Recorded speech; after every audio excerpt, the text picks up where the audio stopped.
When you look at a starship from the outside, uh, it is incredibly easy to just see the polished titanium hull. Oh, absolutely. You see the glowing warp nacelles, the Yeah. precise military formations. Yeah, just the absolute sheer perfection of the engineering. It presents itself to the universe as a closed, invulnerable system. Like a flawless equation of matter and antimatter, Yeah.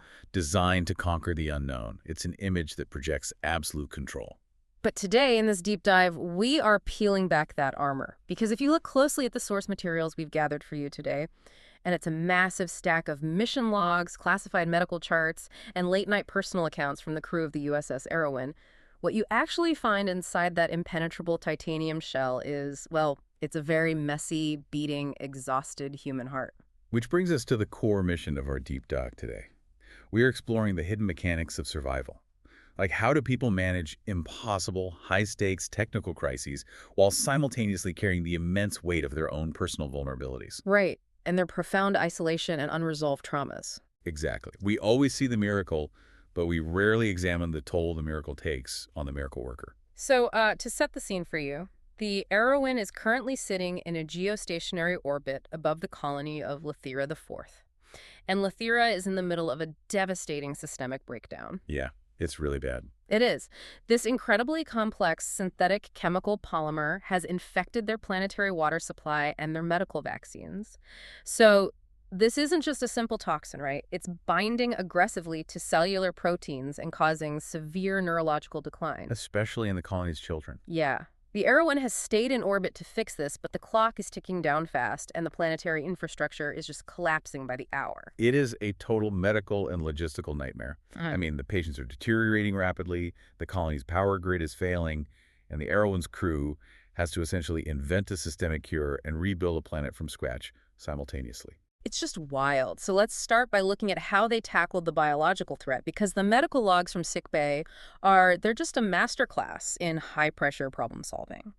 We have Chief Medical Officer Rhea Amberlin, Dr. Claire Dunross, and Chief Science Officer Sorvak hashing out a biochemical strategy. And there's this incredible detail in the logs during this meeting. Oh, the tea. Yes, they are literally debating the fate of a world over fresh, non-replicated tamak tea. They're dealing with this highly complex artificial synthetic polymer, but they've intentionally anchored themselves with something totally natural, subtle, and real. Which I found so fascinating. Oh, it isn't just an aesthetic choice. Yeah. It's a cognitive grounding technique. When you are dealing with an incredibly urgent high-tech crisis, the brain's amygdala wants to push you into a state of panic. Fight or flight. Exactly. By brewing and sharing a real cup of tea, they are forcing their nervous systems to remain in a deliberate analytical state. It sets the psychological baseline for the absolute precision they need for the science that comes next. And they really do need that precision, because the scientific debate here is intense. There are two competing options on the table. Sorvak, the science officer, advocates for an enzymatic approach. And from my reading of the biochemical data, this involves engineering specific enzymes that act like microscopic sledgehammers to cleave the polymer backbone into smaller fragments right inside the patient's bloodstream. Right. But Dr. Dunross pushes back hard on that. Yeah, she wants to use liposomal scavenger nanoparticles to bind the fragments. So if the enzyme is a sledgehammer, the nanoparticles are like a targeted molecular magnet designed to just attract and pull the toxic pieces away without breaking them apart. And the underlying biochemistry of Dunross's argument is ultimately what saves the colony. Because she rejects the sledgehammer approach, well, because you have to consider the specific patient population. Our kids. Right, these are rapidly deteriorating pediatric patients. If you smash a massive polymer wall inside a 3-year-old's bloodstream, you create breakdown intermediates. The rubble left behind by that sledgehammer could trigger a massive inflammatory response. Oh, wow. So the cure could be worse than the disease. Exactly. It might actually be more toxic than the parent polymer itself. You would be introducing thousands of unknown reactive variables into a biological system that is already crashing. So the sledgehammer cures the polymer, but kills the patient through toxic shock. That makes complete sense.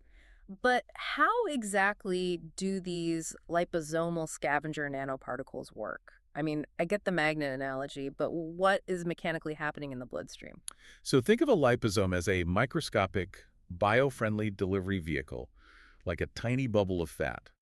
Dunros is engineering these bubbles to carry specialized scavenger molecules. And these molecules are programmed with a specific electrostatic signature that perfectly matches the toxic polymer. Okay, so it finds it. Yeah, and when injected, these liposomes don't break the toxin apart, they attach to it. They essentially shrink-wrap the toxic molecules, neutralizing their dangerous reactive sites and turning them into inert, harmless clumps that the human liver can just filter out naturally. That's brilliant. It is. It offers absolute predictable dose control. Think about how you approach a crisis in your own life or workplace. Like, are you the type to go in with the enzymatic sledgehammer, smashing the problem but creating a dozen collateral messes in the process? Or do you take the time, under immense pressure, to build a magnetic nanoparticle solution that cleanly neutralizes the issue? Dunros chose the magnet, and we see the execution of this elegant science in a deeply tense clinical moment. Yeah, the clinical logs detail the first trial on a 3-year-old boy named Yuan Hale. Right. Yuan weighs exactly 12.6 kilograms. He's lying on a biobed, clutching a worn blue toy octopus. He's experiencing visible, severe tremors and massive signal transmission lag in his motor pathways because this polymer is entirely blocking his immune receptors. Dunros threads the needle and administers the nanoparticle treatment. And the localized miracle is immediate. The biometric sensors show the molecular overlay changing. The dense polymer clusters wavering and breaking their bonds with the boy's cellular structure. Yuan's immune markers finally start to rise, his eyes track movement faster, and the tremors visibly lessen. It's a huge win. The science works. But, to save the entire colony, treating one child isn't enough. They need to mass-produce millions of doses of this highly complex treatment immediately. And the only way to synthesize matter on that scale is to use the Starship's industrial replicators. Which requires massive amounts of power. And this is where it gets crazy because it triggers a cascading crisis across the entire ship. Sickbay needs the replicators to print these nanoparticles. But down in main engineering, Chief Engineer Elias Harlan has essentially hijacked the entire Starship's power grid. He has. Remember, Lathira IV's physical power conduits are failing because of the cascading systemic breakdown. So Harlan comes up with a wildly unorthodox engineering plan.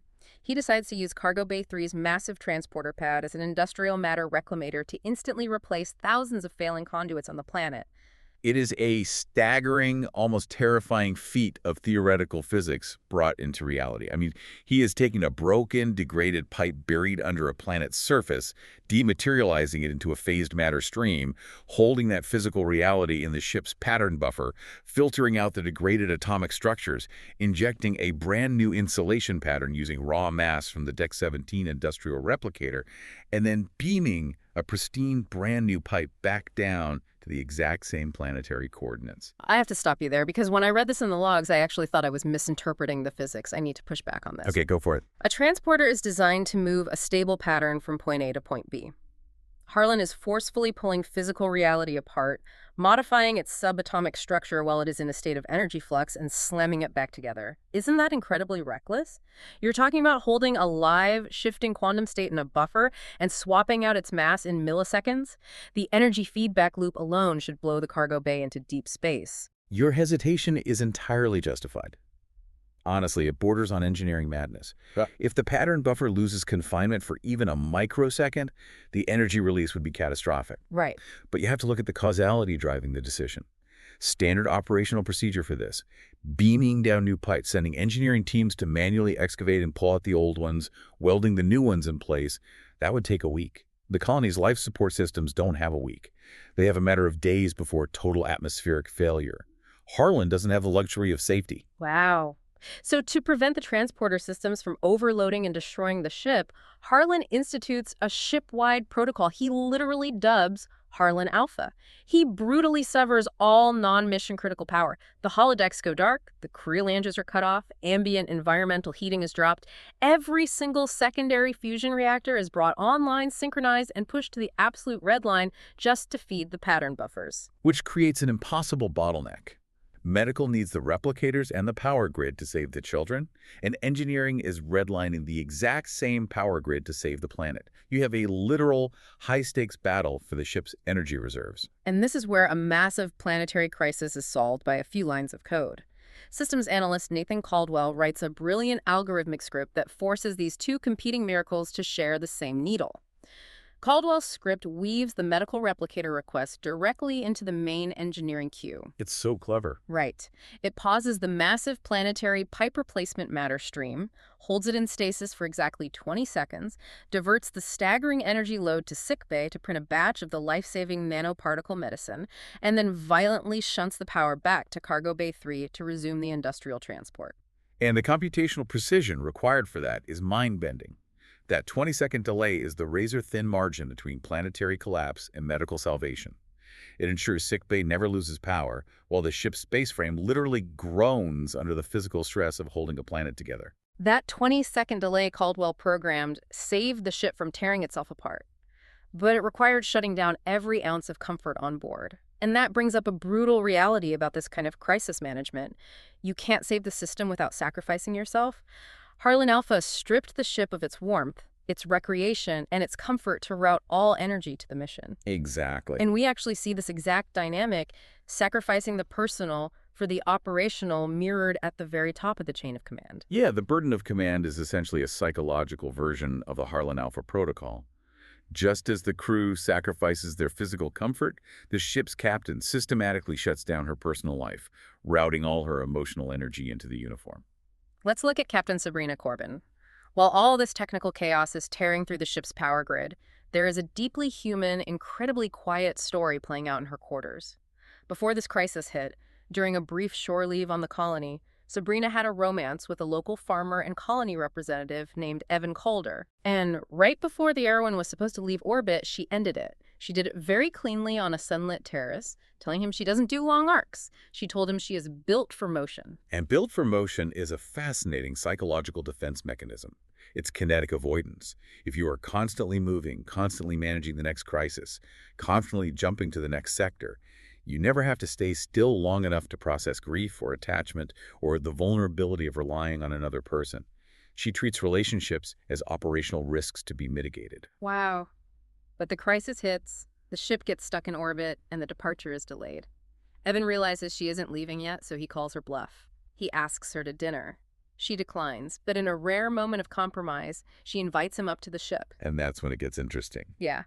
When Evan steps off the transporter pad onto the 700-meter-long starship, he gets a massive, jarring reality check. He walks the corridors with her, and he watches the crew physically part for her. They step aside, they slow down, they drop their conversations, acknowledging her with this quiet, deliberate, almost intimidating professionalism. It's a total shift in context for him. Right. Evan points this out. He says, "They move for you." And Sabrina instantly corrects him. She says, "They move for the uniform." Evan is incredibly perceptive because he immediately spots the dichotomy. He realizes he is dealing with two entirely different entities occupying the same body. There is June, the woman he met on the planet. June passionately argues soil chemistry just for the joy of debate. She sings When Dared, and she pours real, peaty, unreplicated scotch. Sounds like a great person. She is. And then there is Corbin, the captain. Evan tells her she has built her professional armor so perfectly that she has completely forgotten it's there. Have you ever done that? Have you ever built a professional persona so thick, so efficient at handling crises at work or in your family that you forgot how to take it off? Because Sabrina actually tries to take it off for him. She changes out of her uniform into a civilian sweater. They share this incredibly grounded, vulnerable moment in her quarters, just looking out at the stars, trying to let June exist. But then we get to the morning after. And the morning after is where the physical reality of the crisis violently intrudes on the personal space. Yeah. The environment dictates the psychology. Exactly. Evan wakes up. Sabrina's cat, Ptolemy, is sleeping at his feet. It feels domestic. It feels like a genuine quiet morning. But the ship's chronometers have shifted. And because of Elias Harlan's massive engineering operation, the Harlan Alpha protocol, all the replicator power is drained. The ship is cold. The ambient lighting is harsh. Sabrina can't even offer Evan a replicated cup of coffee or breakfast. Notice how the physical state of the ship forces her psychological state to snap back to baseline. The moment the ship demands her attention, the moment the lack of power reminds her of the dying children and the failing conduits on the planet below, June vanishes completely. The armor locks back into place. It's a brutal pivot to read in the accounts. She gets a comms call offering her a private breakfast in her ready room, and she turns it down to get straight to work. She escorts Evan to the transporter room. There is no grand emotional goodbye, no promises to write. It's just business. Literally.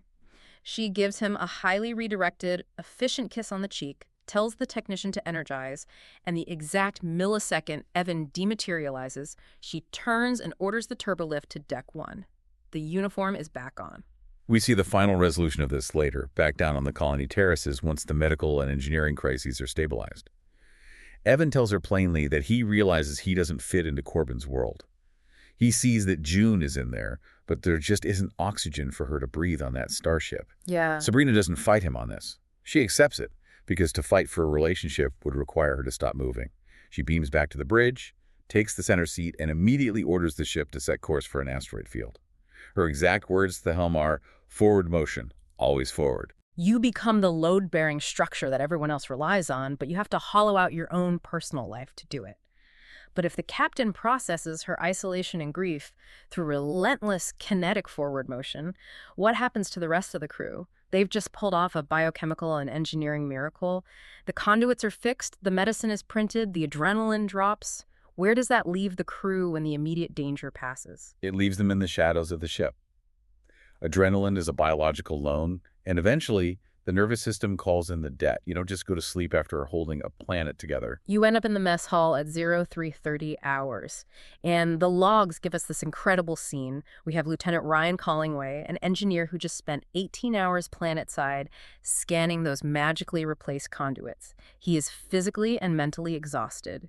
He wanders into the dimly lit mess hall and finds Counselor Nick Miller. Ah, yes. Miller is drowning under a massive pile of data PDDs, obsessively researching the medical transition of severe anxiety, and he is covertly pouring alcohol from a silver flask into his espresso. It's quite the image. I have to pause here because the irony is blinding. The man whose literal job is to maintain the psychological stability of the crew is the one obsessively spiraling at 3 a.m. and self-medicating with a flask. How is that not a massive failure of Starfleet's medical apparatus? Well, I mean, it looks like a contradiction, but it perfectly illustrates the burden of the caregiver. Think of Miller as the ship's psychological grounding wire. When a massive electrical surge hits a system, the grounding wire absorbs the shock to protect the main circuits. But if the surge is too big, the wire itself starts to heat up and melt. That makes a lot of sense. Miller notes the crew members look at him and immediately expect him to have all the answers. He is absorbing the psychological radiation of 1,000 terrified people. Even the healers need an outlet. If you are the grounding wire, where do you channel the excess current? Wow, yeah. The caregiver absorbs the panic, and when the shift is over, they are left vibrating with everyone else's trauma. And in this incredibly vulnerable late-night confessional, Collingway and Miller end up bonding over, of all things, family trauma and the ghosts of their parents. Right, because nobody's running from nothing. Exactly. Miller confesses he joined Starfleet because he grew up watching his parents' marriage completely crumble under the stress of serving on the USS Medusa. He saw his dad trying to save the universe while his mom tried to save the family, and he realized adults do not have it all figured out. He became a counselor to heal the broken adults around him because he was powerless to heal his own parents. And Collingway's story is the dark, inverse mirror to that.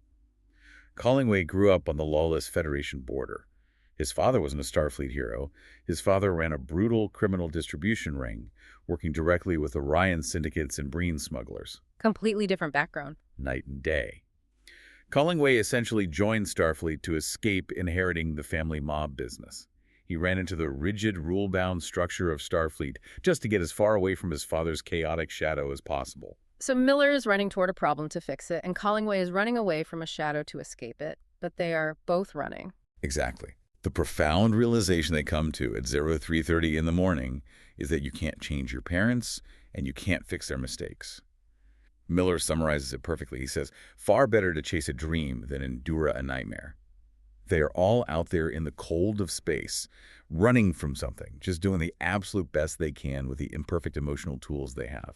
So what does this all mean for us? We've traced these logs from the high-stakes biochemical debates in Stick Bay down to the physics-breaking transporter hacks in engineering, from the captain's quiet, heartbreaking quarters to the midnight confessions in the mess hall.